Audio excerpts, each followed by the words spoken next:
Did you just compare my dice to They're all boobies? pretties. And that's how you know we're back.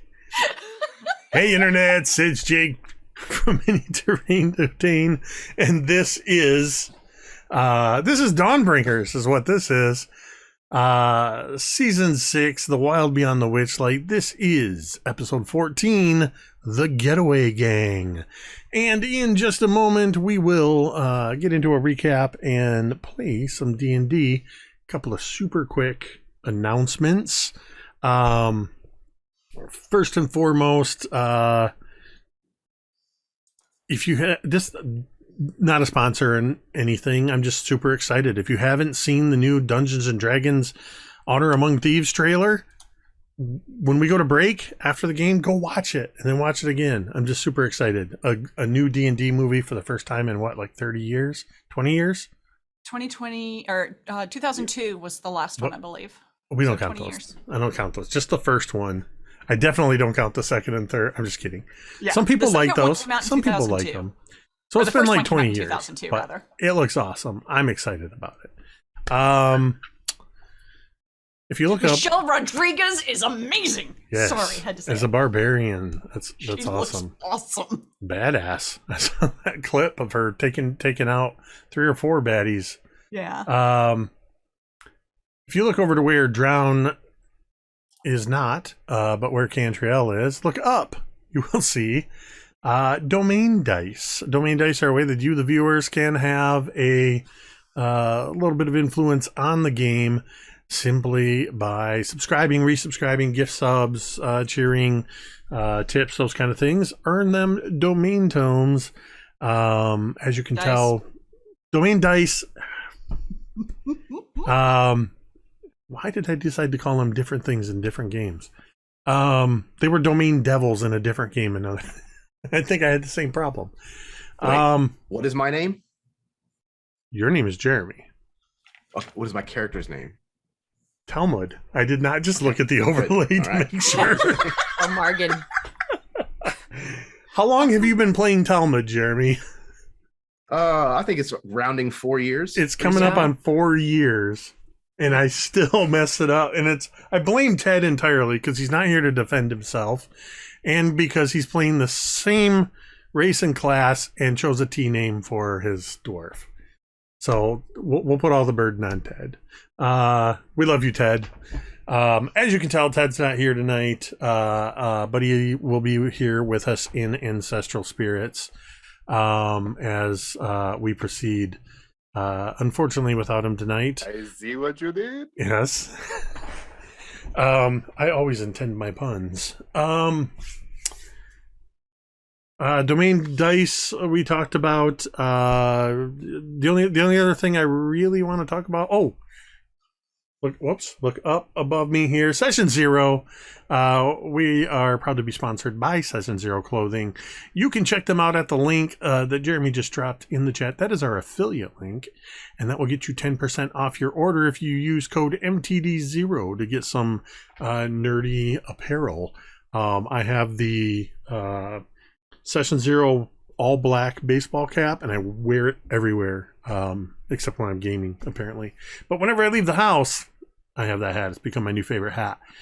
You can also check out our channel sponsor, Talon Claw, makers of fine wooden dice accessories, such as this, one of my all-time favorites, Aromatic Cedar, gifted to me by the one and only Goblin Katie. And the Aromatic Cedar is just absolutely amazing. I have a couple sets of these, some other stuff. You can check out their Etsy shop, see everything they have to offer, and use code MTDClaw to get 10% off of your order. The only other thing I want to bring up before we get into our game is, of course, to talk briefly about mental health. As we always say before we play our games here, we just want to remind you that you matter. Your presence on this earth makes a difference. Whether or not you believe that to be true, it is true. You might be struggling with any number of things. First off, it's okay to not be okay. It's okay to struggle, but know that you don't have to do that alone. There are resources that are available to help you, and they can be as simple as a text message, a website, a phone call, whatever it may be. We wanted to make those available to you as simple as typing !help in our chat at any time, as Jeremy has done, and you will see the help message pop up with a URL, findahelpline.com, or you can check out takethis.org. And they have an incredible list of resources that includes findahelpline.com, but several other mental health resources as well. We want you to take advantage of those, bookmark those sites, keep them for yourself, keep them for a friend, and remember, you matter. With that, I think it's time to play some Dungeons and Dragons. Most recently, the Dawnbringers have found themselves traversing the mysterious Feywild. While Cantriel may be from the Feywild, she is not from this neighborhood. And things are certainly amiss here in the land formerly known as Prismeer. They were brought here ostensibly seeking out the Archfey Evangeline, who was taken prisoner, as well as some of the surviving members of the crew of their ship, the Evangeline, a couple of whom they have already rescued.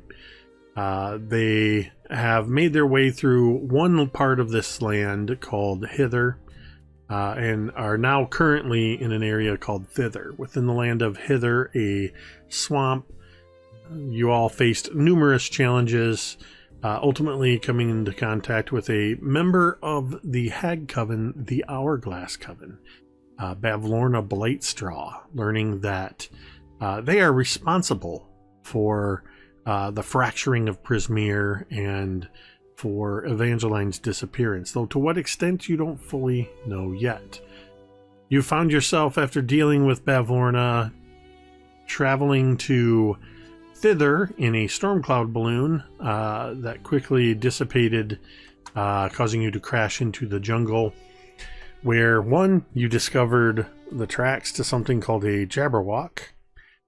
Two, you encountered a mysterious cave with an individual surrounded by vast wealth, tens of thousands of gold coins, that he told you he was cursed by the current, I've completely forgotten her name, Skabatha. Skabatha Nightshade, I believe. Yeah, Skabatha Nightshade has cursed him through a deal to always have his past behind him, which unfortunately you saw it is in the form of everybody he's ever cheated as spectral images tormenting him. And he is sworn to weave all of his wealth into magical items to give away to whomever may happen by, which he has done for some of you. And then he offered you a chance to rest at his cave. You have learned that there is a place here called Loomlurch where Skabatha makes her lair, and that she is using captured children to make toys, creepy toys, that she delivers around the world on a flying rocking horse. There is also a mysterious figure known as Will of the Feywild, whom there are wanted posters for that you have found. And that Nib believes that Will of the Feywild is taking refuge somewhere north of here. And you have all found yourself well rested now, having taken the night to rest at Nib's cave and carry on your journey northward. Is there anything you would like to do before you leave Nib's cave? Or would you like to just get on the road? Okay, so do we have a plan? I think it involves going this way. Then what? Our plan is to find this boy, I suppose, who is wanted by the hags. What do we do when we find him? Talk to him. Talk to him. I'm guessing that he's probably an ally worth having if he's a thorn in the hag's side. Right. Okay. Well, I'm Maybe just he making knows. sure she's on the same page. Yes. Maybe he knows more about where the hag lives and ways we might deal with her. Okay. Rolo, Yes. don't touch the gold. Her foot lifts, and there was a gold coin under it. And she just sets it back down. Okay. Not even one. Not even one. Okay. She scooches the gold coin back over to the horde.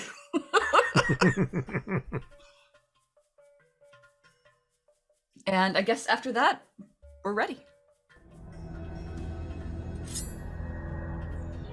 All right, so you are all preparing, or rather, navigating your way further northward, which was sort of the direction you had been given.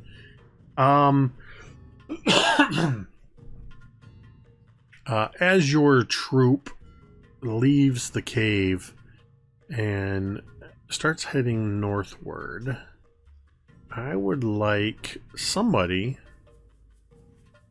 to make a survival check. If you want to be Thorgarn, that's fine. I know Thorgarn's made quite a few of the survival checks. Yeah, he's got a He's got a six, I plus think. 6 Yeah, in he's survival. better than- Yeah, Okay. I have a It's 4. got a cut. I got a 3. Yes. Yeah, I'm got a big old 0, so definitely not me. Uh, Oh, Thorgarn, Hey, Thorgarn, re-roll that. Yeah, I was gonna say you should re-roll that. I re-rolled with. I Yeah. forgot you guys can see, which is good. Uh-huh. Because I was going to narrate that in a way you would know. Let's see. It's 1 to re-roll for you guys. Yeah, Thorgarn walks Sorry. out of the cave and Momentary distraction aside, Drown is a 19. immediately goes. Thorgarn goes. Drown is you're like, I'm pretty sure it's this way. Thorgarn is pointing in the completely opposite direction. And as soon as you realize that, Thorgarn turns around and actually corrects you a little bit and says, it's actually this way, with a 25 on his survival check. Hey, nice. The power of the domain dice. So you are very confident that you are heading in the right direction. I would like a volunteer to please roll me a d8 as you begin traversing through the Feywood. I got a 1. Sure, that'll be fine. I'm sure it will be. Yeah.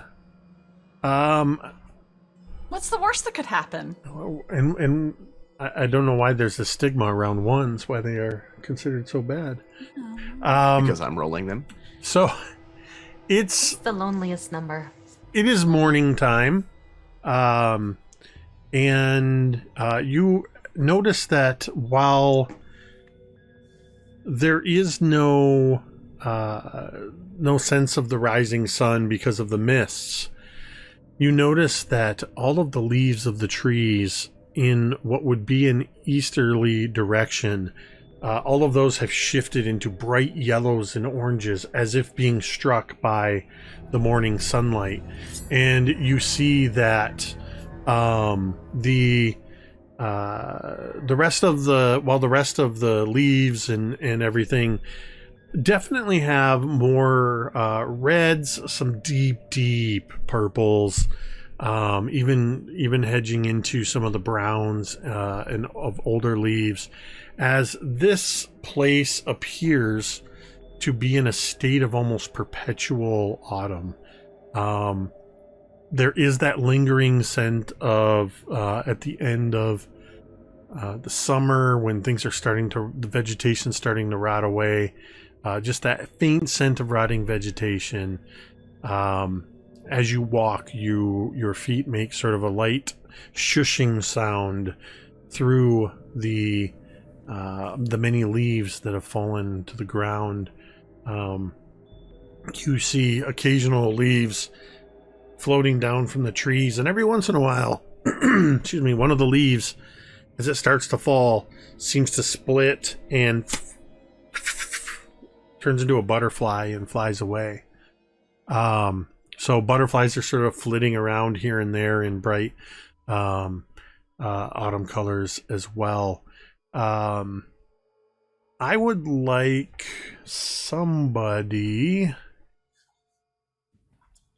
to roll me a D100. I'm going to do this with a D100.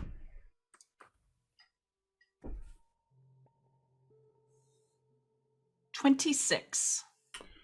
Okay. So as you are continuing along, what are you all doing as you're walking, heading north for the morning through what is so far is pretty much just woods? Anything in particular? Any conversations? Rolo is just kind of flying through as best she can under the branches and kind of keeping an eye out around us for movement or anything unusual. Talmud's trying to pick the path that he can, giving the widest berth to as many of the trees as he can, because he's definitely like approaching most of them with caution. Vegetables are normally a strange thing, but especially here in this place, it's not too keen.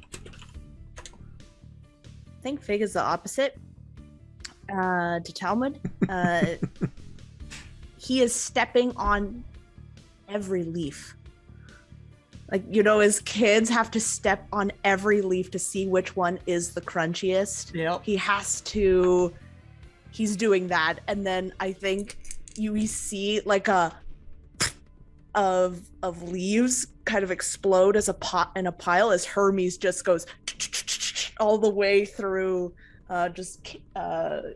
running, racing. Oh yeah, big old rooster leaves. tail of these leaves and turning into butterflies. And I think you also now hear, besides the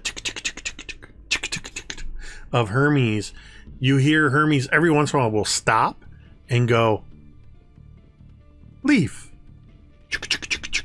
tree, butterfly. Just naming everything now that you've connected his wires and he has limited speech abilities. What about Cantriel? Cantriel's picked up a branch, and every so often she tickles the back of Talmud's neck.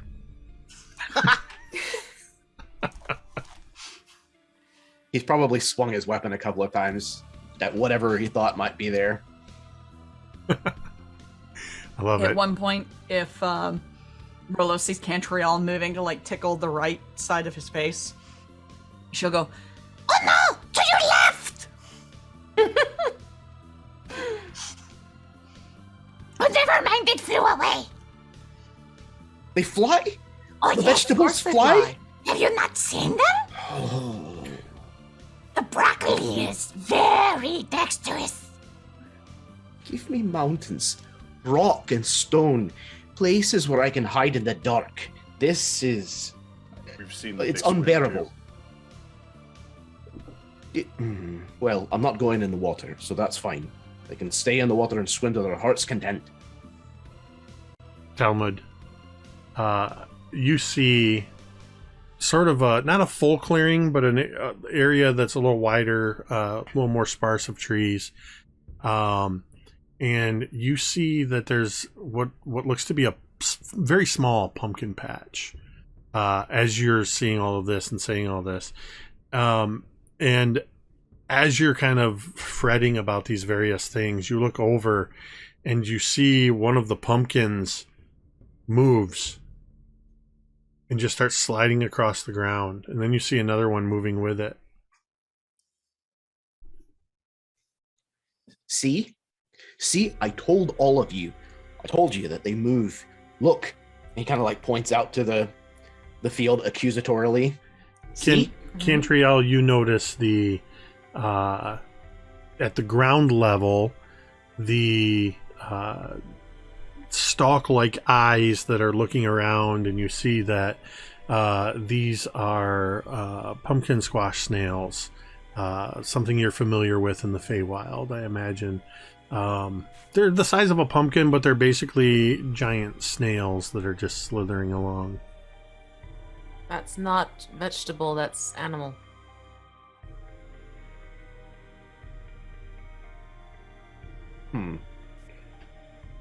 This place is very, very tricky. Mm-hmm. Makes a lot of sense that this is where you're from, Cantriel. Thank you. You watch Talmud as from around the side of a tree, a little rabbit kind of comes hopping out and is wiggling its little nose, and all its ears keep perking up. And then all of a sudden you see a flurry of leaves as one of the snails moves quicker than you would have expected. And there's a flurry of leaves where the rabbit was. And you see, thankfully, about 20 feet away as the rabbit emerges from the underbrush, having narrowly escaped these carnivorous pumpkin squash snails. Everybody make me a perception check, please. What's the weather like? Oh, that's a great question. Roll me 3 d20s. 3 people roll d20s. 16. I have a 6 on perception and a 6 on a d20 for weather. Okay. I have a 32 on perception and an 11 on a d20. Okay, so for the weather, I have to know what the weather is first. for the weather, you got a 16, you said? Yes. It's a little chilly. It is. Wow. It's actually cold enough that you all are seeing your breath. It has that. It's feeling like it's getting into November. The mornings are a lot colder. It's chillier than you felt it here. But it's otherwise, there's no wind and no rain. So it's sunny? There is no sunlight because of the mists that are surrounding the place. Sweet. Okay. You have not seen the sunlight. Natural 20 on perception for a 23. Okay. I don't think anybody's going to beat Cantriel's, but anybody Ever. who got a 13... Did anybody get a 13... Or, excuse me, lower than a 13? Drown and Fig. Let's check Thorgarn real quick. And Thorgarn. So Cantriel, Rollo, and Talmud, as Thorgarn is sort of leading the way. The three of you notice that about 60 feet ahead of your group, there are 5 blink dogs. Oh, doggies. They're about 60 Doggies. feet ahead. And you see that they are, all 5 of them are sitting or standing around a crudely dug hole in the ground. That's all you can see from this distance.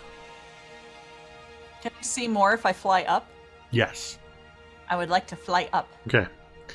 Rollo, you fly up a little bit into the trees. Do you, as you're doing this, does anybody say anything? Do you keep going? Do you tell Thorgarn to stop? Cantriel would like to mom arm it and just stick an arm out and sort of do a shh motion. And then you hear the of Rollo taking to the trees. And Rollo, as you fly up into the trees and are looking down, you see that these 5 blink dogs, that they appear to have dug a hole in the ground. And you see that inside is inside there is a what looks like a large bone.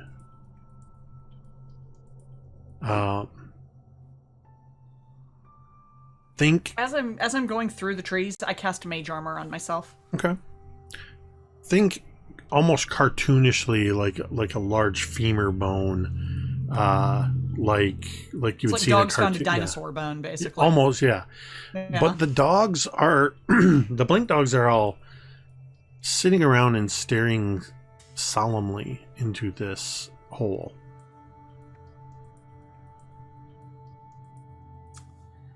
Okay. After a few moments, damn it. I'll, I looked I'll at the fly side down. chat. sorry. After a moment, you said you were going to fly down.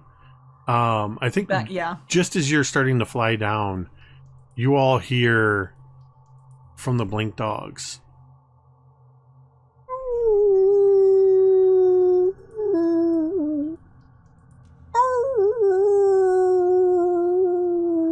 And it's a very mournful sound coming from these, almost in unison. I will fly back down to the group. They have a hole, and in the hole is a big bone. And they are all gathered around the big bone, and they look sad. But it's like a really big bone. Like 6 rollers big.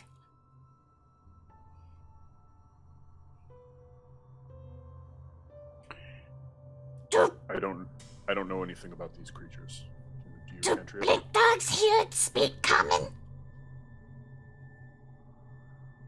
I can't exactly say that I've encountered too many in my own personal experiences. Could I do a history or something like that, Jake? to see You what could do can pull? history or nature, Okay. and so I don't have to look at everybody's sheets. That's a dirty 20. Does anybody here speak Sylvan? Yes. No. Yep, Cantriel does. So between your speaking the language and your role on blink dogs, you know a little bit about blink dogs. They're wild dogs, and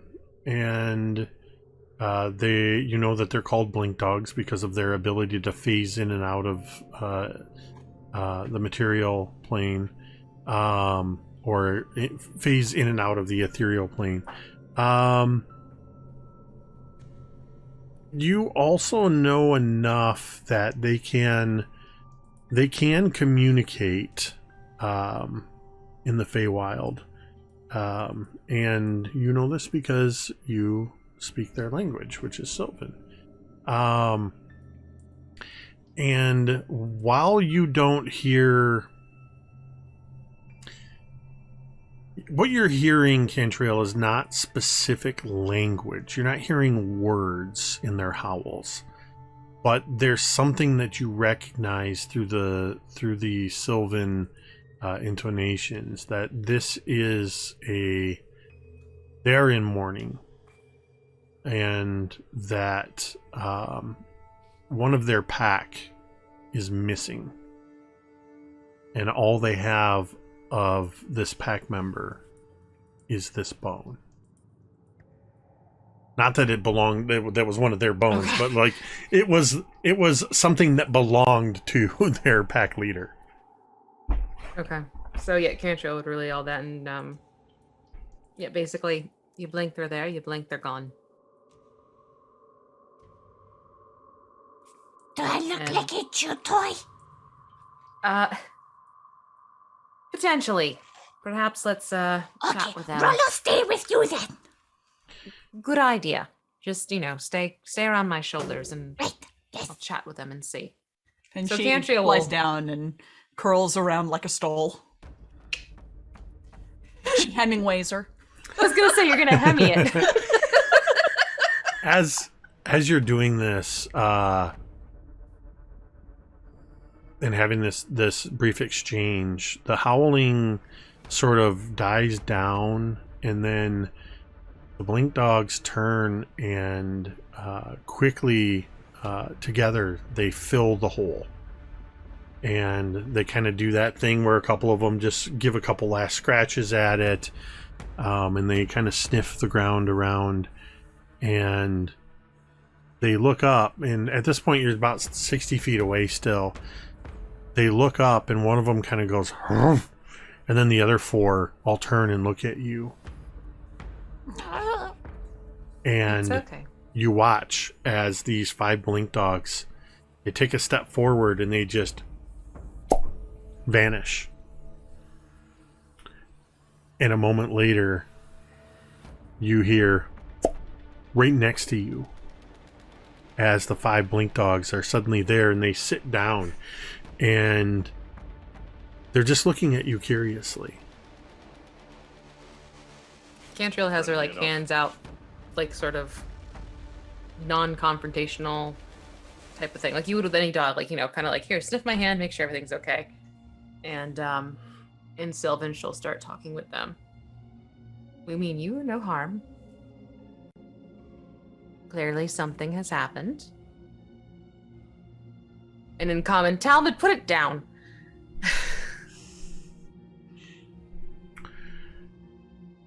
You It seems go ahead.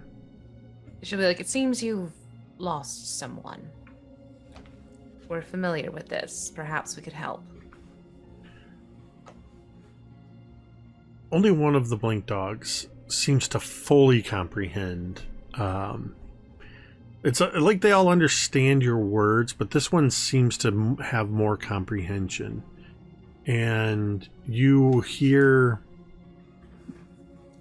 as after a moment as you say this, the blink dog speaks to you in Sylvan. Our companion was scouting out the lunar area and has gone missing. We fear he has been slain. By whom? If you are heading in that direction, I urge you to be cautious. The Blight is a dangerous place, and we should have known better than to let him go alone. There are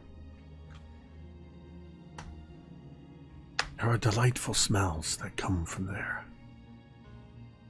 The goblins have a market, and they sell candy treats. It's so hard when the wind shifts and we smell the candy to not want to run to it. So we tried to teach all the pups to stay away. The hag that lives there has scarecrows that she's planted in the surrounding area. And if they spot anyone trying to break in, they will scream loudly and alert the hag and her minions that someone is approaching.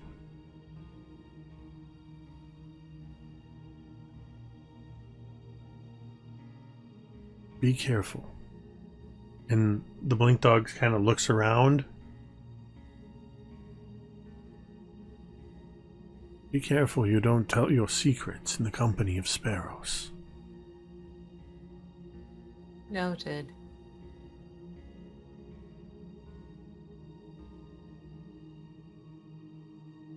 I don't. Your companion's name? Should we find them? You are Faye, yes? Yes.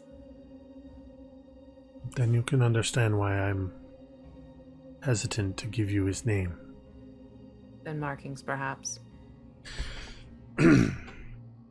He looks like all of us, but his left ear is broken. It never stands up fully. That will work. You don't smell like you're from the Fae. You smell of the Fae, but not like you live here. Because I don't. Your I used friends do not smell of the Fae. They are not of the Fae. Hello? This is Rolo. They're speaking Sylvan, right? They're speaking Yep. Sylvan. Mm-hmm. Rolo just got nervous because all the Rolo's blue just going, dogs are "Hello. starting to look Hello." at them, and she's just like, Hello? Make a charisma check. as adorable as she is, she has terrible charisma. Okay, 18.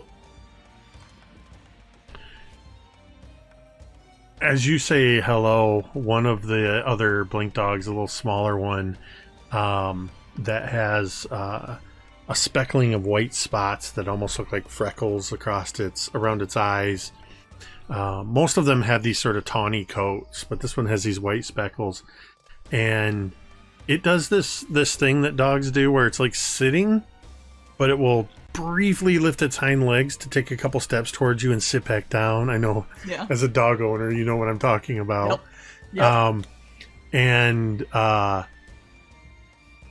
it just starts moving closer to you, and then kind of is making little playful movements with its paw, kind of, and then pawing at the ground, and seems pretty enamored with you, perched on Cantriel's shoulder. Rolo kind of sits on Cantriel's shoulder for a second, and then, even she does, odd she doesn't. She hops off Cantriel's shoulder and, like, bounds over to the blink dog and sort of pounces on it. Not aggressively, but playfully. Yeah, it's exactly what you would expect. Picture a tiny white-winged kobold and a blink dog wrestling in the leaves, and that's what you got. That makes me happy. As this is happening, the blink dog that you're talking to, Cantriel, kind of looks over and looks back. You are good people. Yes? Yes.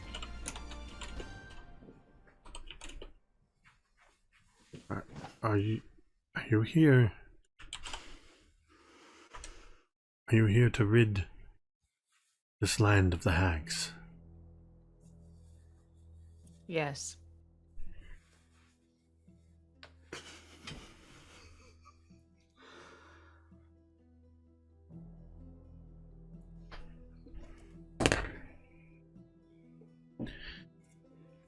We're here to help Evangeline. At the mention of Evangeline, she sits up. And she gives a little bit of a barking woof, and the one you're wrestling with. Sorry, I got caught up on my own description. What the heck is a barking woof? She gives a barking woof. She gives a little bit. Just what I meant is she gives just a little bit of a really, really low. The one you're wrestling with, Rolo, sort of comes out of a tumble and scoots. It almost looks back at you almost like reluctantly as it goes over to the side of the others and says,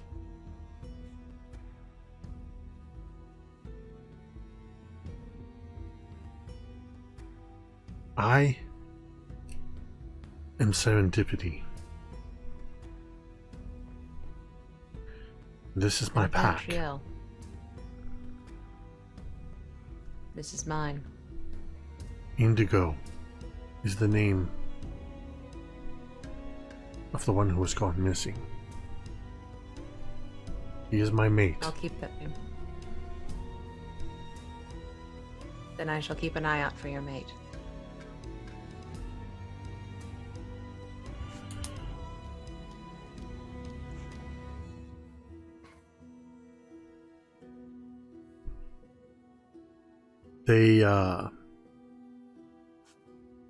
She looks at you and gives another woof to the others.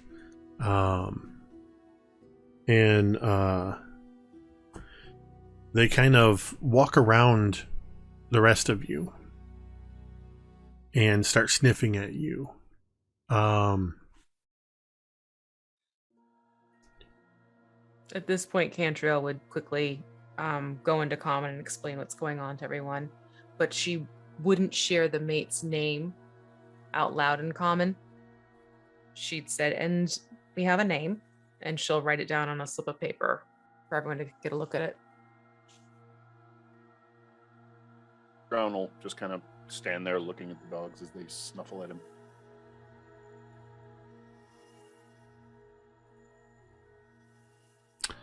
And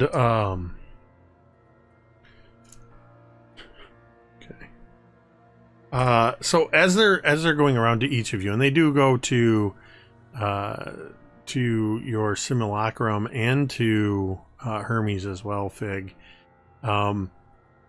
At which point I think Hermes kind of crouches as a couple of these blink dogs come up and just lightly pats their head and kind of swivels around to look at you. Sled dog? No. Blink dog.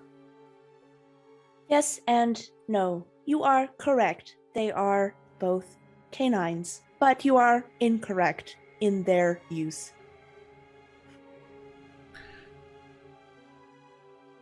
Blink dog?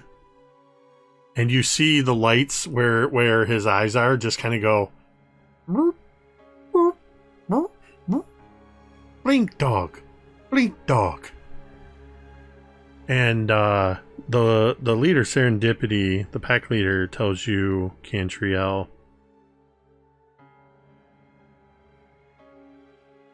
my pack. Tulip,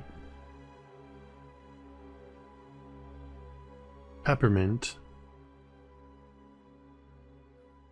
Blackbird, sorry, not Blackbeard, Blackbird, and then pointing to the one that with the freckled face that Rolo was playing around with, kind of says, "That's Howard."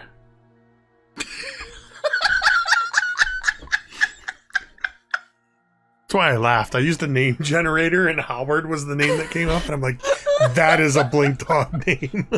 That is a blink dog It's name. And that's It's like the one of the hyena pack from The Lion King that's kind of not a quite little right. strange. Yeah. word. Ed? Yeah. Yeah, exactly. Oh God. Oh God. You all smell trustworthy. If you find Indigo, let him know that his pack is looking for him. And she gives a couple quick barks, and all of the blink dogs come right up next to her, and they kind of look at all of you again, and then you just hear this sort of as they start disappearing, and you hear a little bit of ruffling some distance away in the woods as they lope off into the distance. But I can give you those names later in chat if you need them for notes. Well, we're apparently heading in the right direction. That good? Yes, but beware of anything that smells good. Oh. Okay. Talmud puts the tart kind of back into his pocket.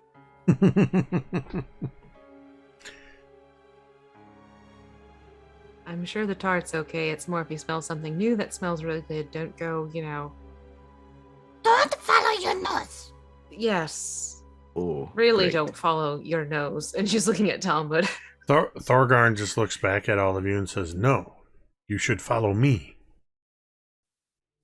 And starts to, or rather continues to walk along to lead you through the Fey Forest. Do another... As Thorgarn turns to start walking, he rolls a 10 on his survival. Can you roll that? I have a 19 again, so I'll just kind of grab him by the shirt. I love how Oh, Straight to my right. Yes, that's what I meant. Was this way? I know. And you all continue along the way. You walk for quite a while. I would say for the first couple hours, it's seemingly unchanging forest. You see a few woodland critters here and there. You see a handful of creatures that are these like pumpkin squash snails or similar things that look like they're not an animal that turn out to be an animal. And things that a couple times you even see things that almost look like they would be some kind of a bird or a squirrel, and it turns out to be a flowering plant in the shape of the animal. Things just aren't what they seem in the Feywild. For once, I think you're right, Talmud. The vegetables here may well eat you. See, I knew it. I would like somebody to roll me a D100 again, please. I did the last one. I'll roll it. 81. Ooh. There's a what I'm checking for, there's basically a 24% chance that this thing will happen. Splitting the difference of my 72, you rolled within the 84. So this thing happens.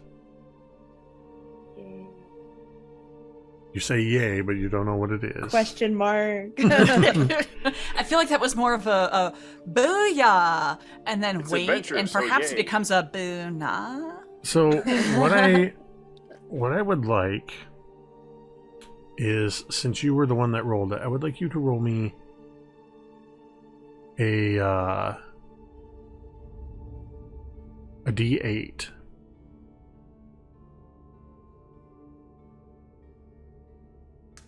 Four. Okay. You, as you are walking along, Thorgarn, probably Drown, you would sort of notice this as well, as you're sort of navigating this group, and Thorgarn kind of starts to reach back and just, Cantriel, what is that? As you approach an area that looks to be a clearing in the forest that's a little more than 20 feet in diameter. What stands out about this is that the entire perimeter of a 20-foot circle in the clearing is made up of 6-inch tall, brightly colored toadstools. Do not cross.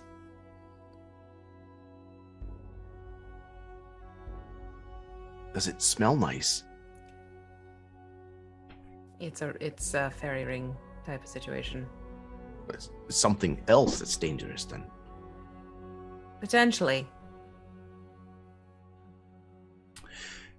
As you say this, you hear, you begin to hear a sound coming from inside this fairy ring. And this is one of those rare times where I really wish that I could sing, because I would do so. as you realize that there is a sort of a cheerful, rhythmic singing coming from within this fairy ring. And you notice that some of the brightly colored mushrooms are dancing around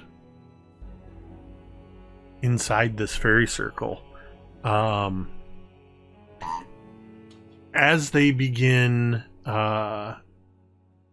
dancing around, and you see the sort of what it looks like is part of this central area of the circle, the fairy ring, seems to break free on the inside, and several of them sort of move in towards the center, and then they pull back out, and you can see as they do so and they start spinning around that underneath these brightly colored mushroom caps, you see little eyes and a mouth and little hands, and these tiny little creatures are dancing around and singing joyfully. And as they spot you, several of them on that side move right up to the edge, and they begin motioning you to join, and they swirl around and begin motioning you to join them in their dance.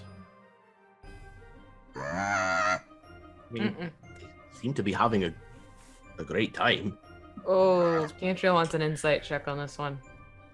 I would say yes. Go ahead and do that. Okay, that is a 22. You do not sense any sort of maliciousness. I would say that you know that this is a fairy ring that looks to be fully intact. You know that these creatures... actually, I don't know. Do you make a nature check? Let's see if you know what these creatures are. And I would say anybody who's had any familiarity with the Feywild, and I'm gonna say Fig because of the knowledge of Copernicus's library that you absorbed. Mm-hmm. It's likely Nature's that a 16. a 16 for you. Mm-hmm. And Fig. 14. Yeah, I would say that you both know that these are called campestries. And they are basically plants, but they are awakened mushrooms. And they absolutely adore, more than anything, singing and dancing. You sense nothing malicious from them, Cantriel. Okay. Their intent seems to be genuinely they want you to join them in their dance. All right, Rolo. This? We're looking dance? Yes, go. They seem to be on the up and up. And she takes off like a shot. And Talmud is racing her. Talmud and Rolo go rushing in to the middle, where immediately these campestries make room for you and begin dancing around with you as you spin and dance with them, and they're singing. Their singing is a mix of these sort of high-pitched, cartoony voices, and some of them almost seem to have a lyrical, musical quality of their own. Does anybody else join in the dancing? Fig's going to. Fig takes Hermes' hand and kind of is trying to show him the moves to a dance. But so Fig doesn't know, but Fig is acting like he knows how to dance and just, no, you are doing it wrong. It is that foot that is up. But it just looks like this mess of like limbs as Fig tries to teach Hermes to dance. I would like you to make me a charisma check.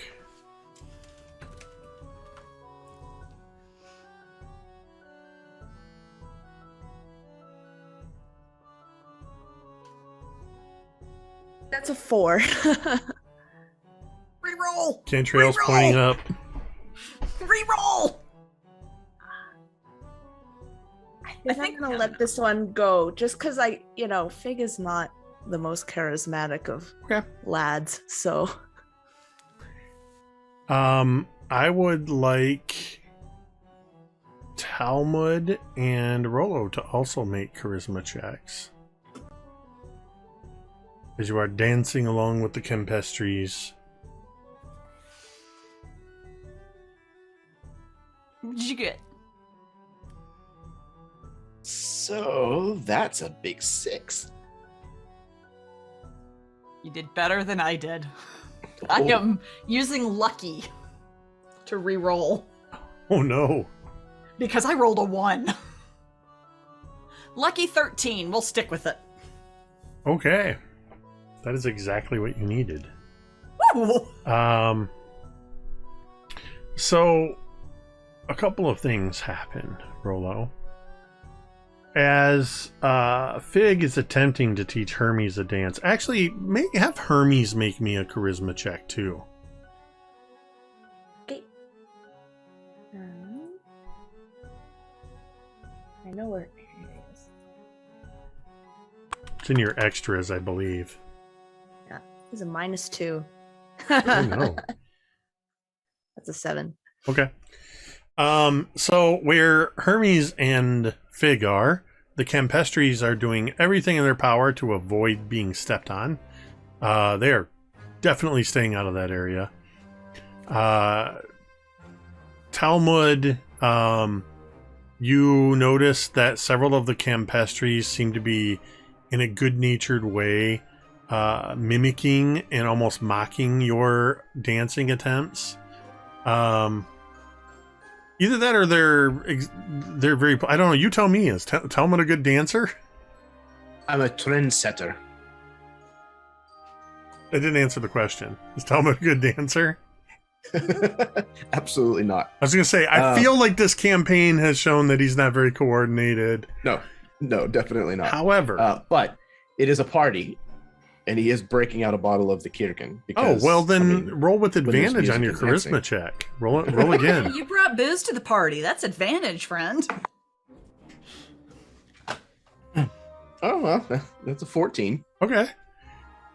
So once he's Okay. liquored up, yeah, So- he's a great dancer. This changes things a bit for the two of you.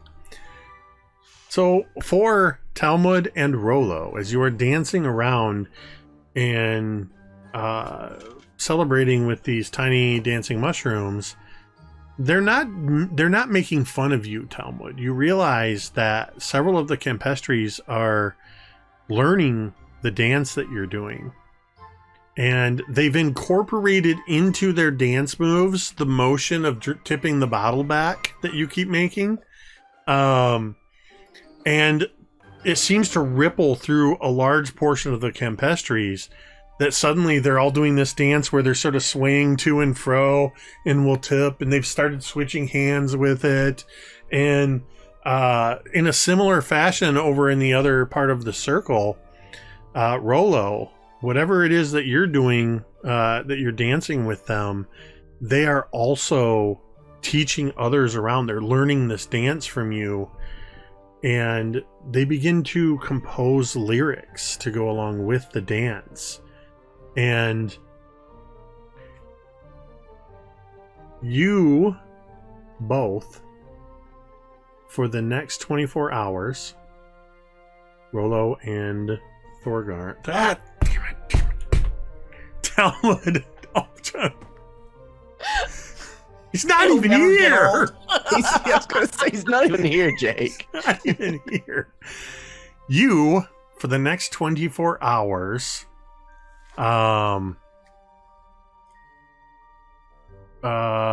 you have the benefit of true seeing, which is a 6th level spell that lasts for 1 hour and gives you the ability to see things as they actually are.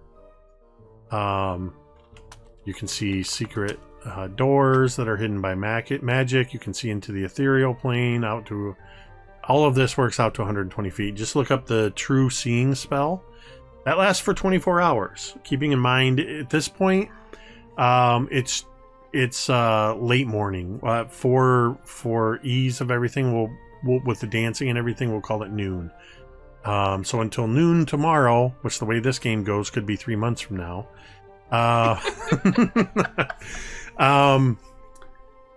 You both have true seeing, but you also, they are just completely overjoyed at the new songs that you have taught them. And each of you have also been given a charm of heroism. I have 2 now.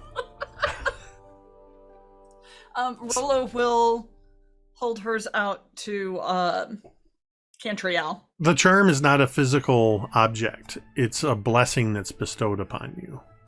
Oh. In that case, Rolo, can I make it Arcana to recognize what's going on?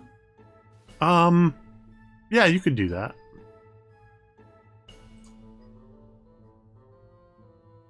$16. Yeah, you realize that the act of them dancing with you, they are bestowing a supernatural gift to you. Oh, that's nice. That's very nice. Thank you. She looks to Cantriel and reaches into her backpack and pulls a potion out and holds it out to Cantriel. What? This is what they did to us, so you can take mine in case we get into the fight with the hag. All right. Thank you. I have a feeling that the hag fight is going to be ugly. That's a given. Yeah, so we should all be as ready as we can, and they have been very, very kind and given us a gift for the gift of the songs. Excellent. So I like the mushrooms. They're really cool. That's good. Can we keep one? No. I promise to clean up after it and No. take it for walks. No. No? Okay. No. Rolo, if we go with that line of thought, you're going to walk away with a menagerie. Rolo turns around to the mushrooms. Sorry, she said no! several dozen just kind of go, oh, and somehow they turn that into a dance. While all of this dancing and all of this stuff is going on, Drown, a much larger mushroom, with a brilliant blue cap, and its facial features makes it look like it's a little bit older. It has this it actually has like a cape of moss. It just looks like grasses kind of woven together, and there's 3 smaller campestries on either side that are like walking behind it, holding its the last 2 are less holding it than they're being dragged, as this larger mushroom kind of comes walking over to you and looks up at you. Not the dancing type, huh? Sometimes. I'm content to watch for now. It is fun to watch them dance. Mine and yours. They are exuberant. You are not from around here. I'm sorry, that sounded like a pickup line. It's not. I'm just noticing that we don't see many of your kind here. Or any, to be honest. Any kind? Well, You are fairly remote. it was not always this way. Before the Hourglass Coven began to corrupt the land, there were more fairy circles.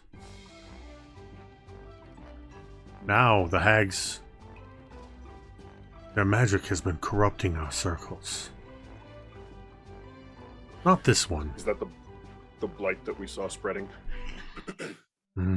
That is the hag of this region. Granny Nightshade, they call her. Everything you see here, the mirth and the dancing and the celebration, she hates all of that.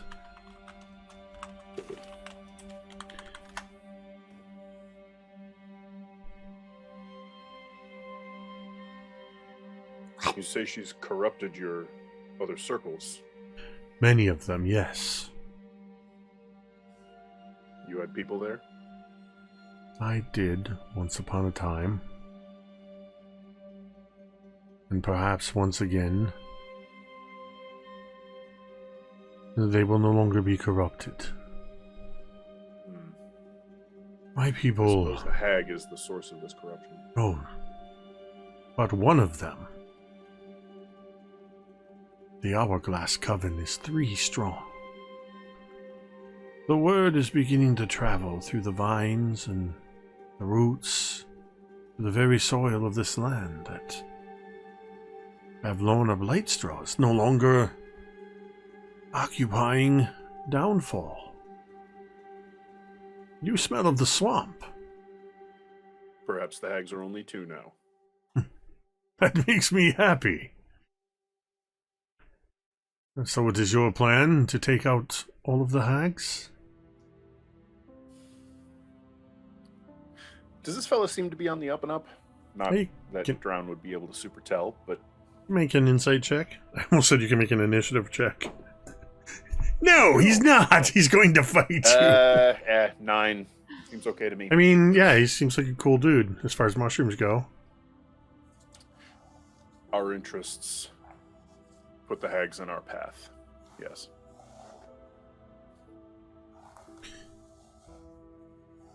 You are strangers in this land, but For the most part. you are not the first. Minions of the hags have been bringing others here. Granny I Nightshade. think we've seen some of them at work at the WitchLight Carnival, stealing people away through the mirrors. Ah, that really sucks. Yes, it does. Those people and yourself, how do you get home? As far as I know, they don't.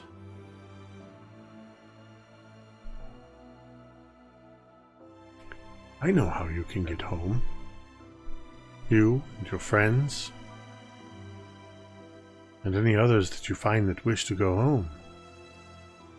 You know of a crossing back to the material plane? I do.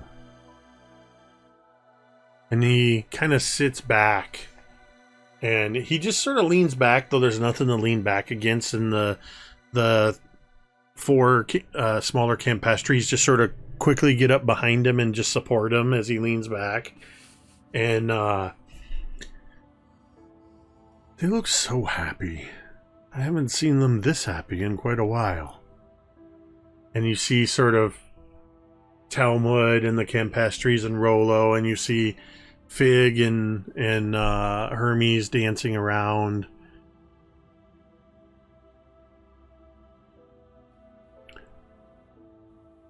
If you can rid this land, the Hourglass Coven, then you may use our Fey Crossing.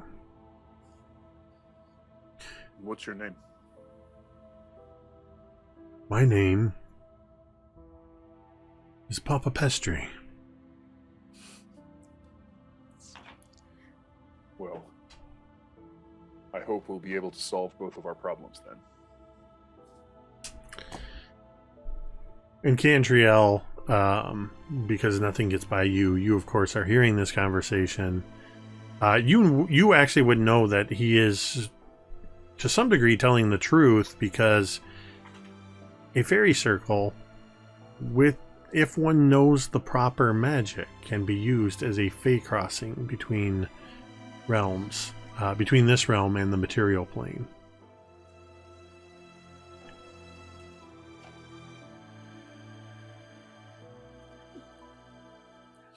This offer extends not just to this fairy ring, If you can find any other uncorrupted fairy ring, you tell them after the hags are dealt with. Papa Pestry bids you safe passage. You can use our Fey Crossing to return home. That's much appreciated. And our business keeps us here until the Hourglass Coven is dealt with. You have no fear there.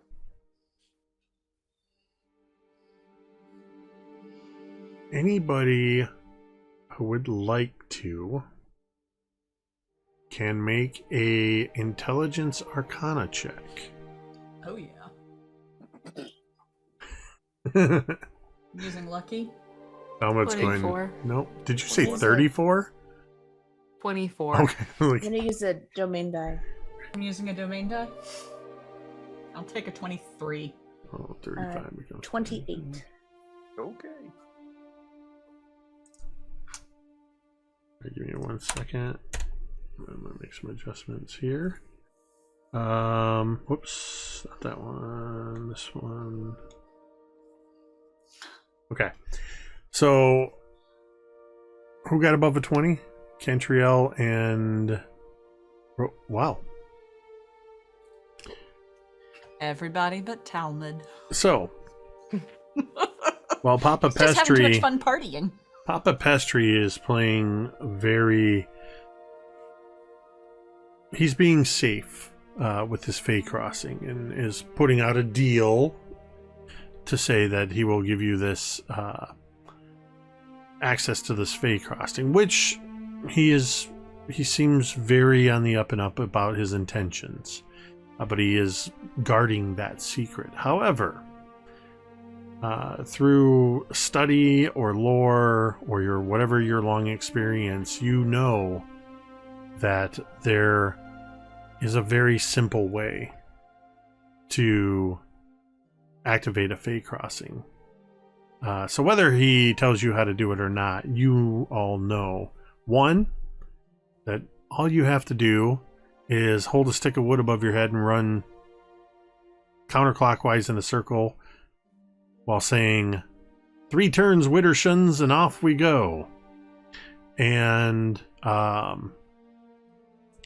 you also know that has to be done by somebody of Fey ancestry. But you also know Looking at you, Cantriel. Get back here. You're going nowhere. you also Somebody get a know leash. that Oh god, she's gonna shoot me. you also know that you cannot control where in the material plane you arrive. Oh, And it does work both ways, though how to get back to the Fey Crossing from the material plane could be some entirely different method that you would have to learn. But wherever you know the method by which to do it, that you have to have somebody that is Fey or has Fey ancestry to do it, that it can go both ways, and that you have no control of where you go. Knock it off, Jeremy. And Dan. And V. It was him. I'm looking up and all of you are sitting there grinning. I know what I said. The Blink Dogs are keeping Stella an eye has over you. words for you, sir. I should have named one of the Blink Dogs Stella. No, the Blink Dogs are, they're somewhere nearby. You can hear them. But you basically can stay as long as you wish, dancing with the Campestries. They will not stop you. But eventually, how long would you stay with them? I'm guessing a minimum of an hour is what you've all stayed with them, dancing, celebrating. But would you stay longer? Would you excuse yourself? What would you do? Drown's fine to let people revel as long as they need to. I imagine Talmud is the kind of person that would probably lose track of time as long as the party's still fun. I can imagine Talmud's like every so often after he like finishes or maybe even finishes off his bottle of Kiergan, maybe wants to like sneak up into Fig's hat to grab another one because Fig does That's have very 21 of them. Talmud, make me a Constitution saving throw. Is this versus poisons? Technically, yes. It's versus the Kiergan. Do I have advantage? Oh. Okay, so strong start. That's a 16. Okay. I have a very good Constitution bonus. Thank Yeah, God. you're feeling the fine effects of the Kiergan, but not in a detrimental way. So you're a little day drunk, but not terribly so. And that's okay. I'm like 3 Zimas to the wind. Gotcha. Oh man, that was a name I'd almost forgotten. Thanks for bringing that high back. school. So eventually, the party breaks up, and there's a little bit of sadness from the Campestries when you do depart the fairy circle, but I would say within 30 seconds of you leaving and we're starting to walk away, you hear the music swell again as they begin singing and dancing amongst themselves. But you notice they have incorporated the dances of Talmud and Rollo into their celebrations. And as you continue northward into the Feywild, that's where we're going to take our break. We are going to take about a 10-minute break, and we will see you then. Please stick around, and we'll have more Dawnbringers after this break. Shitter wins. Red Robin. And we're back. Yum. All right.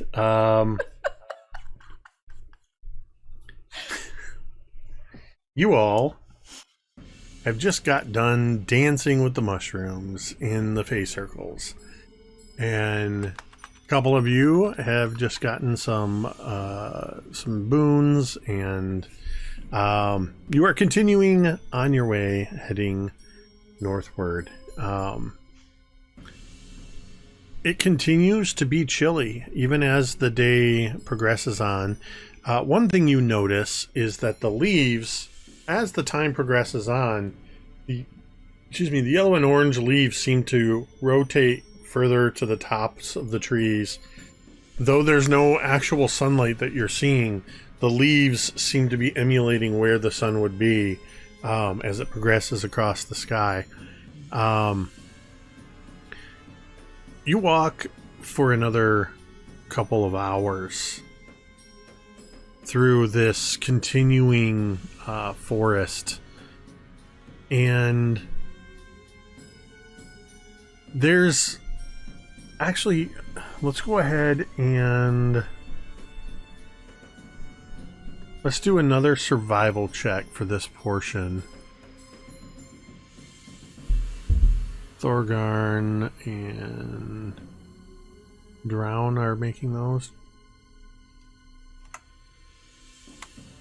Oh, stop. Thorgarn got a 12. I also got a 12. You, after a couple hours, you hear, well, Cantriel, you hear, but I'm going to say that Talmud, you hear this as well. It's probably because it's one of your favorite sounds. It's the sound of running water. Oh, I was going to say the sound of a cork popping? I was racking my brain. I was like, what would be one of my favorites? No, you hear the sounds of running door water. Opening. And you notice before long that there is a river that is blocking your passage, and that you are going to need to cross this river.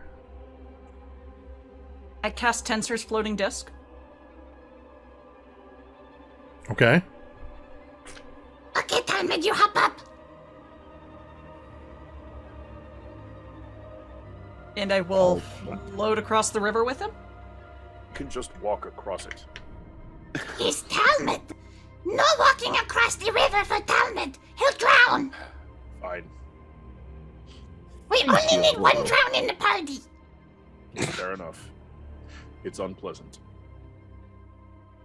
And soggy. Drown? Thank you, Rolo. Are you soggy? Usually just when I get out of the water. Okay. Or if I've had too much Kirgan.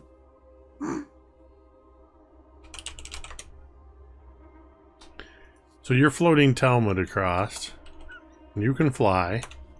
And once I deposit Talmud, I'll come back over for Fig and Hermes. No, okay. Fig is fine. He can breathe underwater. Okay. I'll come back over and basically ferry whoever needs to go across next. I guess Thorgarn. Drown will swim across with Fig. If Fig's just gonna, Yeah. And then I'll come get Cantriel. Don't worry, Cantriel. I won't drop you. I have issues when people tell me they're not going to drop me. I sometimes have a bad habit of dropping right Oh, then and I there. believe it. Yeah. Uh-huh. People are terrible like that. Yes. So I wouldn't recommend it. I would never do that to you. You, I believe. Oh, that's good. So Fig, the simulacrum, Hermes are walking across the bottom, and Drown is swimming across the river. And I'll kind of swim escort for our forged folk. Okay. That's Drown.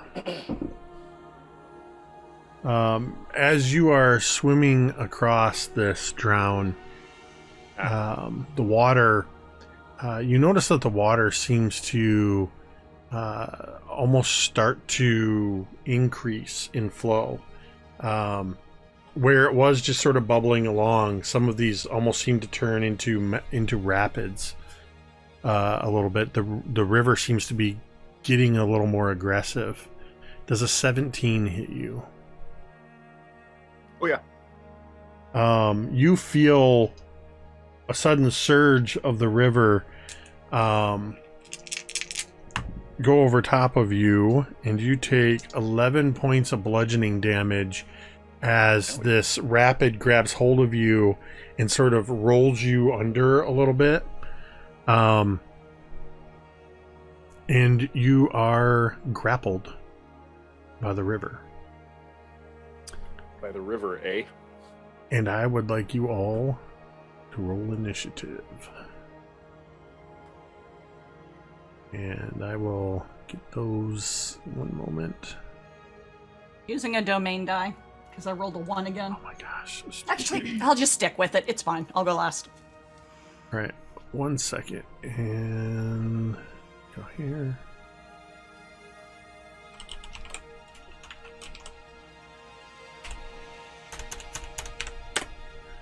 And that's... I realize that's the wrong one. Let me change that. It's gonna be like nothing.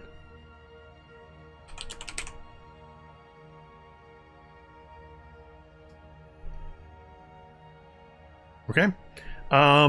So where did it go? Alright, D&D Beyond is running really slowly for me right now. Here we go. Everybody's looking up owlbears. Yep. Yeah. This is so Apparently. cool! Okay, so there's a 15. Cantriel, what'd you get? 23. Fig? 6. Talmud? 19. Drown? 16. Rolo?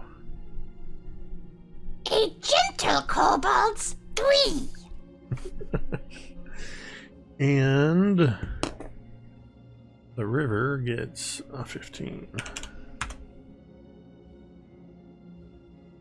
Okay, Cantriel, you see that Drown is suddenly rolled over by the river, and notice that the rapids have increased. What was a gently flowing river is now much more aggressive. Okay. Cantriel is going to. I'm trying to see with how to fight a river. She'll take out Ocean's Breath, and I think this might work. She's going to create a wind wall in the river to sort of like try and, like the parting of the Red Sea type of thing happening. Like try to sort of break up the river a little bit to keep the strength of the rapids from growing. Is sort of what I'm thinking here. Okay. But it's not near Drown. It's like not right next to where he's grappled.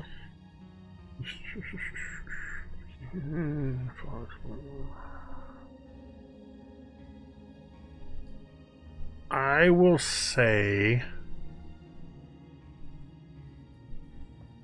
that she'll run it up so if the river's running downriver, she'll have it further upriver to try and stall the water flow. Yeah, and I think what you see is it sort of it works almost like I don't even know how to describe this. Just a break in the water. It doesn't stop the water flow because wind wall can stop fog, smoke, gases, strong winds. But it does. I will say that it will call it like a rising wall of bubbles and froth. Yeah. Kind of. So you can see essentially where this wind wall is as you're using this bellows to create this, where suddenly the water's more aggressive now upriver. I'll say that it will cause disadvantage while you have that up on any attacks the river makes. Okay. That's going to take us to if you're done. Are you done? I should say. I'm going to use a bardic inspiration and Fig, water. You and water have something. See what you can do about it. And yeah, bardic inspiration, and now it is a D10 for that. Talmud. Okay, so I'm on the far shore where Rolo dropped me off. How far am I from the portion of this river that's grabbing Drown? 15 feet. It's about halfway across. And you said like it's almost like a swell, like it has him up above the level of the... it sort of swelled and rolled over him and kind of pushed him under while he was swimming. And he's sort of caught in this roiling part of the river. Okay, so we don't necessarily see like an appendage or anything like that of this thing. Okay. Nope. But it's definitely like obvious that Drown is not just having a difficulty. You've seen swimming. Drown swim enough to know that Drown doesn't have a difficulty swimming. All right. So apologies to Rolo.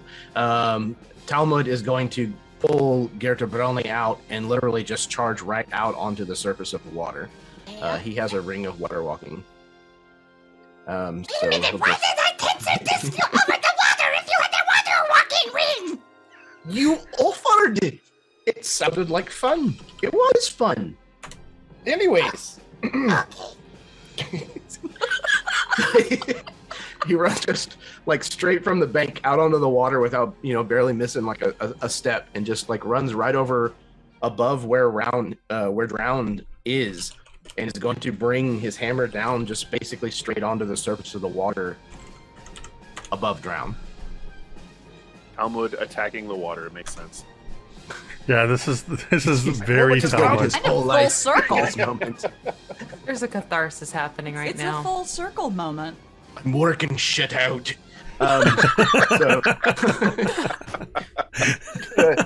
Recklessly attack. Paranoid. First it's the vegetables, now it's the fucking water. That's a 22 on the first one. That's a hit. Excellent. I'm gonna roll right on into the Talmud ends second. up in Dark Sun and just parties nonstop for a month. Wise. 27 on the second. So Yeah, those are hits. cool. I'm gonna go ahead and guess that this is not a dragon. It is not a dragon. All right, I figured, but Worth asking. always worth asking. Dragons are weird, man. All right. So that's a 19 bludgeoning on the first one. And boxcars. That's 20 on the second. Okay.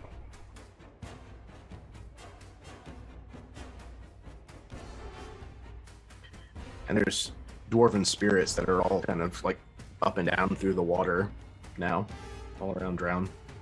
Okay. Drown.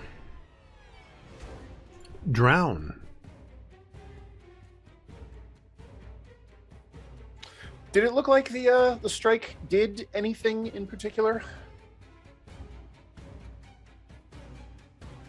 So, what do you mean? Like, did it? The strike that Talmud made, did it just sort of splash in the river, or was there sorry. any sort of reaction to it? Sorry. I would say Like, am I Talmud. just grabbed by the river, or is there a friggin' water elemental there? That sort of thing. So you definitely feel, because you're sort of being held in place, like you know water. So you would know that if you just got rolled by a rogue wave, you'd be tumbling downstream. Right. You're not. You're sort of being rolled in place as you're being held underwater. You feel as though the river has hold of you. And Talmud, as you're slamming down, you feel more than just surface tension of your maul striking the water. It feels like it's hitting something with resistance. And it looks that way as well. All right. Okay. So if there's clearly some physical presence there, then Drown will sort of flex his fingers, and the water around him, which this is a freshwater river, right? Sure. Okay. So anyone who's underwater or looking at it will see this weird light distortion, almost like heat wave shimmer in the air, as seawater sort of pours out from around his hand and fingers, and his new pact blade, the great sword that Nib spun for him, Oh, yes. appears in his hand in a burst of seawater. It is, so it's steel, very simple, but all of the sort of angles of it, like on the flat of the blade, seem to be chased with gold, probably from the threads that spun it out, and then it's covered in coral and barnacles and Nice. that weird tentacle etching that runs all the way up the blade. So he will pull that out and strike at the physical presence that is holding him. It rusts Just immediately. grappled, not restrained, right? Until the grapple ends, you are restrained. Okay, well that's good to know. So yeah, your attacks are at disadvantage. Hmm. Or you can attempt to escape the grapple. In that case, as a bonus action, first I will cast Far Step. And so I will teleport just, 5 feet away or so, short distance, maybe 10, just to get out of this tumbling current, and then strike at that sort of physical presence that was there. Okay. Is it, I don't know, is this something, like, can I make a normal attack roll, or is this thing invisible? What's going on here? I would say you can make a normal attack roll, because it seems as if the river, this entire section of river, is the elemental. Oh, interesting. Cool. All right. In that case, I've got a 26 and a 24.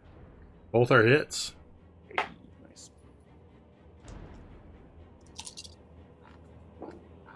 All right, so that is going to be 20 damage on the first strike and 21 on the second. So a total of 41. Nice. Nicely done. It does seem as you... I guess the best way I can describe this is kind of like hitting a non-Newtonian liquid. When you hit it, it has that tension, but as you're striking it, you feel that tension break, and sort of in the areas where you're striking it, you see it sort of... but that's the kind of tension you're feeling against Got it. this. It has that. All right. So then Drown will say in Aquan,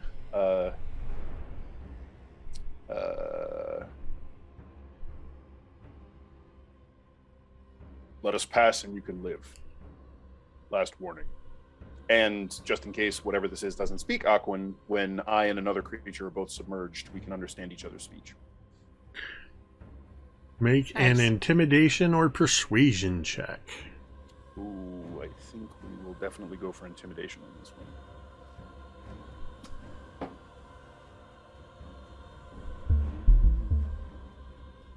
That's going to be a 27. Yikes. Versus the river elementals 7. So what happens here as you strike it? A couple of things happen here. You sense the river sort of ease back. It kind of, that churning sort of stops, and where Cantriel is sort of with these bellows holding this wind wall up, the churn sort of rises up against that, and you see actually a wall of water rising against it, and then start to slide back a little bit, and then you hear from behind you where I think Rollo and Cantriel are the only ones over there right now, or in Thorgarn. On that side of the river, you hear laughing. You hear a couple of people laughing, and one voice just goes, "All right, let him go, let him go. You've had your fun, you've had your fun."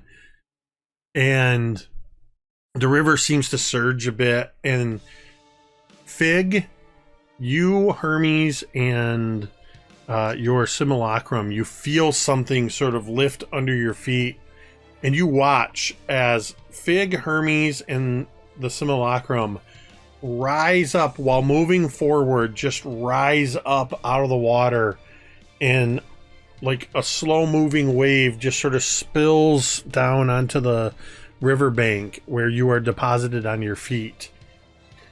And the river gives a couple deliberate splashes at Talmud and Drown, and starts to calm down even more.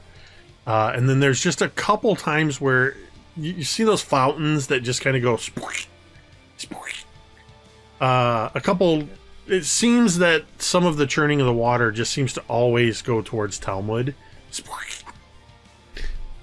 All right, let him go, let him go. That was good fun, good fun. And you see 4 figures emerging from the wood on your side of the river. Should Rollo blow them up?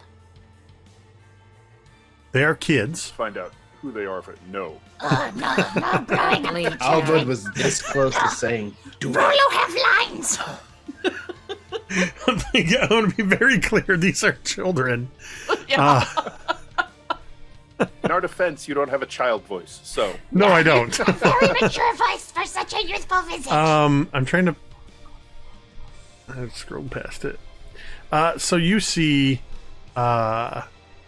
that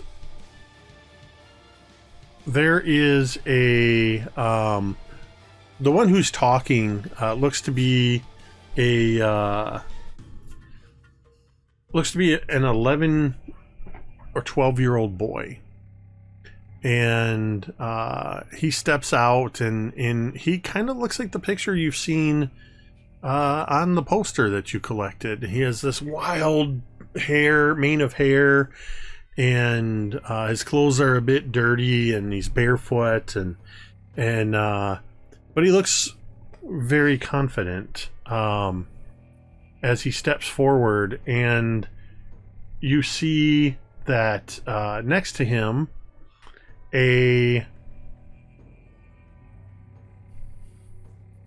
another kid who looks to be a stocky male dwarf who's just starting to he's got like just that shadow of a mustache and some stubble on his chin, and he kind of steps forward and crosses his arms.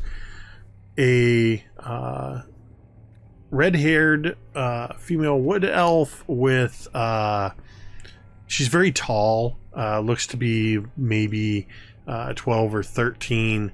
She just kind of steps forward and somehow manages to look both intimidating and very bored at the same time.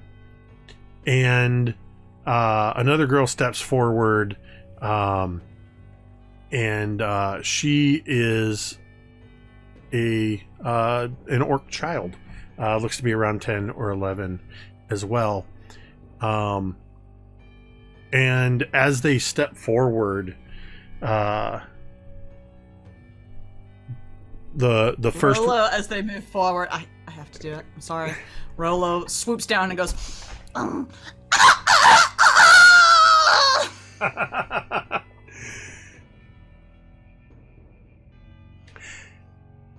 So take that!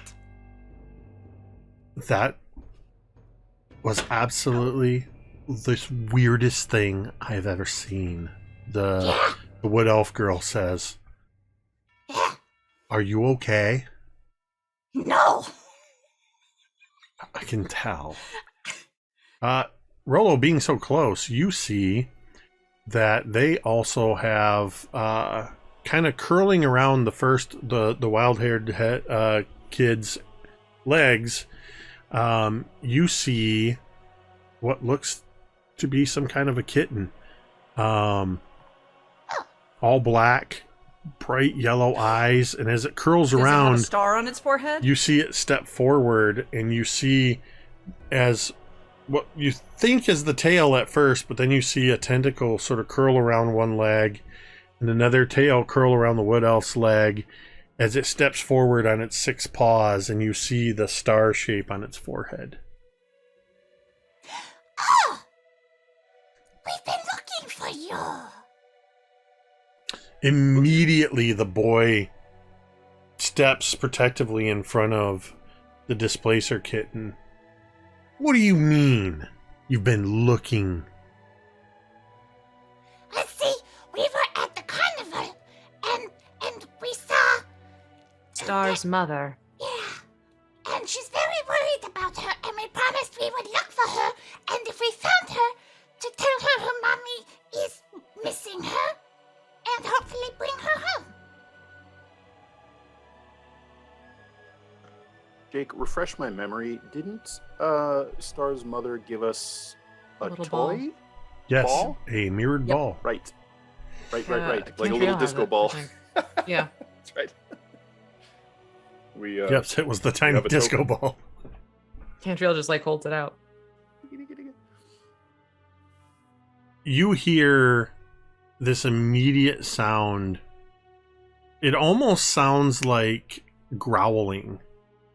And then you realize this kitten is purring so loudly as this kitten, which it's a kitten, but it's a displacer kitten, so it's roughly about twice the size of a house cat. And it comes over and it pounces at you, Cantriel, but not in a attacking way. Its eyes are just, you can like see the disco ball reflected, and you feel the claws kind of dig in a little bit, and it's crawling up you to get, and it kind of wraps one of the tentacles around you, holds on with 3 of its legs. 2 of them start batting at the ball, And this kid just goes, "Oh, damn. Huh. We just wanted to have a little fun with you with the river, but didn't know you'd actually know Star." To be fair, Yes. we don't know Star. Just her mother. Where are your parents? He's like looking around. We know of Star, and I believe we also know of you. And Cantriel tips her head. Will. That's right. I should hope that you know of me. There's enough wanted posters with my pictures on them all around. I bet you've seen Or a fair reasonably few of famous, them. sir. At least one. Only one? He seems disappointed. I honestly Clearly, don't remember. Just one. clearly you're new here. That's Yes correct. and no. If you'd spend any amount of time here, you'd know I'm kind of a big deal. At least as far as Granny Nightshade's concerned. That's what we gathered. Wait We a actually minute. came here looking for you. What's your name? What do you mean you came here looking for me? Because of the wanted poster. Immediately, Kind of the half smiles. stances, their stances all change. Mm-hmm. And the dwarf boy steps forward. You think you're gonna take us in? No. We want to work We're with hoping you. you'd take us in. That's adorable. Who's He it? points to the dwarf. What do you... I don't know what to do. That's not how The this enemy usually of goes. My enemy is my friend. Ever hear that one? Yeah. We're set against the Hourglass Coven. And since you are wanted by Granny Nightshade, this is where we need to come. We're hoping you can tell us more about her.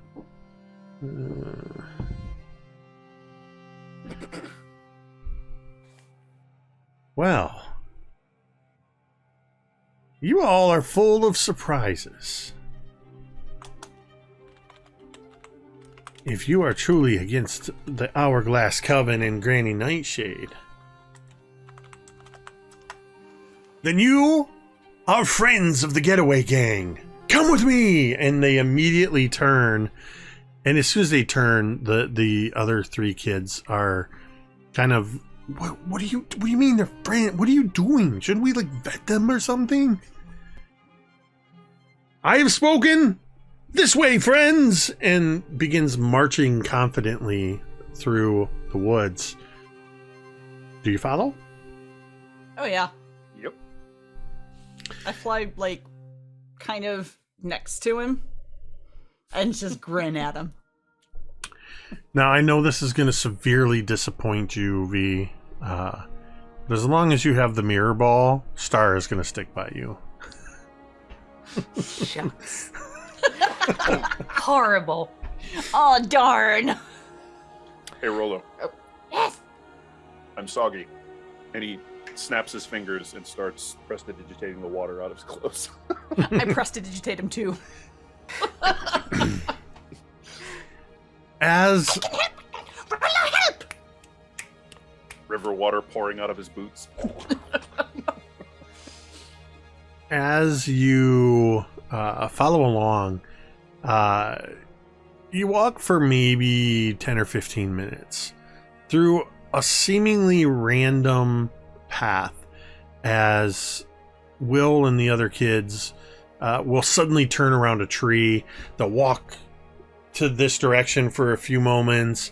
They'll all walk 2 circles around a tree, and then they'll go forward to this rock. They'll climb up on a rock, then jump down on the other side. Does everybody, or let me rephrase this. Do you follow in their footsteps? Or does anybody not do what they are doing? I'm flying, but I do it all in the air.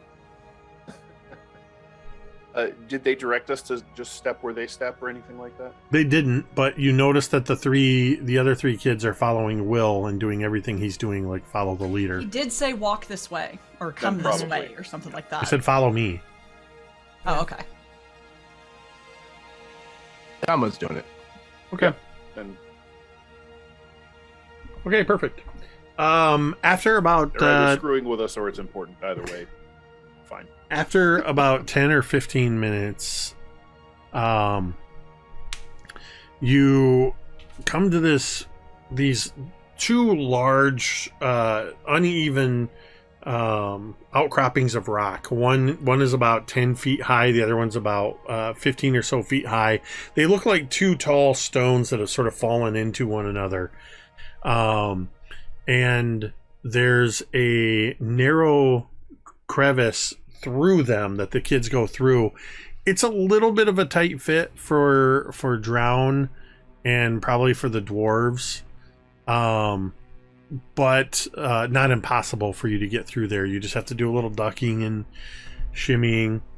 And as you emerge into the other side, you see this wide array of a clearing that's just filled with wildflowers. There's what at first glance looks to be almost like you're pretty sure, Talmud, that you see another half dozen of the pumpkin squash carnivore snails. But you quickly see that they are just pumpkins. There appears to be no difference to him. They're just waiting. There appears to be a full-on garden, but you also notice that all around this area, where you see a couple of these baskets where it looks like they've collected some fruits and vegetables. For every fruit or vegetable that's in a basket, there's 2 handfuls of candy. There's just all kinds of candy, hard candies and toffees and candy canes, all manner of things, an inordinate amount of candy corn, and candy corn pumpkins and those sort of things, just everywhere. And in the midst of all of this is this towering tree. There's swings hanging off of its branches, and you can see a tree house up in the branches. And as you begin to emerge, you see as the swings on the branches immediately go and coil up, and there's a rope ladder coming down from the tree house that goes pulls up, and the tree shifts its weight. And you see in the center of the bark as eyes and a mouth open, and a couple branches come down. One reaches down and grabs a massive rock, and it looks down and it goes, "Is everything okay, children?" And Will immediately goes, "No, no, no, no, no. It's okay, little oak. It's okay. These are our friends." And I think that's where we're going to end tonight's session. As you have just arrived at the Getaway Gang's secret hideout in the middle of the Feywild. I don't know if you saw my request in the chat, I Vic, saw- but I I need saw to make it it. official. Can we please have an invisible food I guess fight? that's up to you. Perfect. I'm here for it. Now, there's got to be a kid here named Rufio. Somebody's going to come up and ask That's you, why "Do you remember I your love that mother, Rolo Talmud?" crowed. Yeah, this is 100% I love it. I'm here the for Lost Boys and all that good stuff. Yeah, things are just getting started. I've been looking forward to you guys meeting the Getaway Gang. But yeah, I love this the name. So cute. this was our 14th session of the Dawnbringers, The Wild Beyond the Witchlight. We are going to, in a moment, let me make sure that's good. We are going to, as we get out of here in just a moment, we're going to send a raid over to Nyx, I think. Looks like Nyx is streaming. Punkle Nyx. So we're going to send a raid over there in a moment. Thank you to everybody who tuned in. I hope you enjoyed hanging out with us. I saw a couple new people, new followers came in. People I recognize some names from Twitter. So welcome on in. Hope you enjoyed things. And if you're somebody that likes to lurk quietly in the background during our games, we hope you enjoyed as well. We appreciate you. You can we would invite you to return on Monday nights for our Scribes and Scrolls, the Candlekeep Mysteries. And for the next few weeks, I am guest DMing over on fortnerd.com for Dreadful Tales, an anthology game. And then when we finish up Arc 4, we're going with 2 concurrent finales. The players exchange hasn't been announced yet, but myself and Strike are we're technically co-DMing, but we're each DMing our own finale in a shared world. It's a whole thing. So we invite you to check that out. And of course, come back here on Thursdays for the Dawnbringers, the Wilds Beyond the Witchlight. With that, I also want to say a final thank you to these awesome and amazing players. I'm always happy when I get to play with them. Thank you to V, Dan, M, Jeremy, Katie, and though he wasn't here with us, he was here with us in ancestral spirits, Ted, without whom it would just be me talking to myself for a couple hours. We are going to, let me cue this raid up. Last time I forgot to do that. There we go.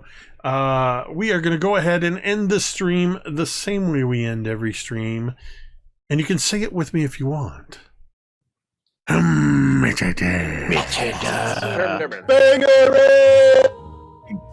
Butts.